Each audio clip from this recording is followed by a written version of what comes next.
मोनसे समाव बर' हारिया गुबुनारिफोरजों नासयजानाय सोबख'जानाया बांसिननिफ्राय बांसिन जालांनो हमदोंमोन।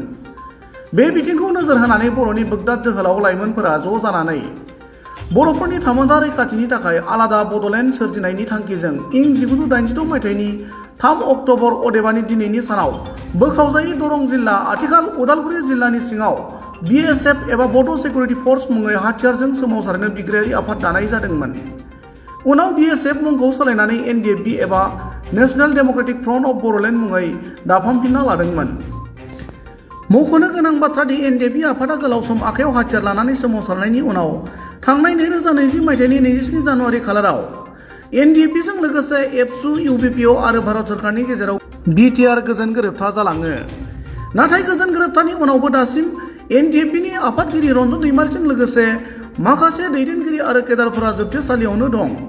बे बिथिंखौ लानानै दिनैनि गायसनथाइ सानाव बाक्सा जिल्लानि बारग' Ndfbफोरा खौरां मेलनि गेजेरजों ओरैबायदि फोरमायो। दिनै Ndfb आफादनि जोनोम सान 1986 मायथाइनि 3 अक्ट'बर। बे आफादखौ मानि थाखाय दानाय जादोंमोन? मोनसे समाव बर' हारिखौ भारत सरकार आरो आसाम सरकारा अत्याचार खालामनाय जादोंमोन।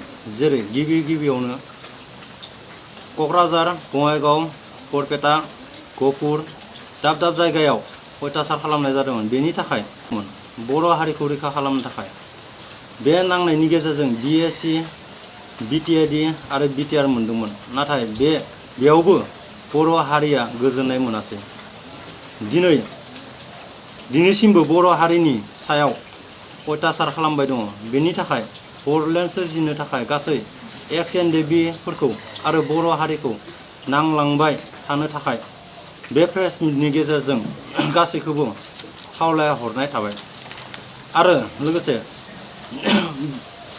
बे प्रेस मिटनि गेजेरजों BTR सरकारखौ फोरमायनाय जायोदि जेलाव थानाय गासै Ndfbफोरखौ थाबैनो उदां खालामना होनो थाखाय खावलायहरनाय थाबाय।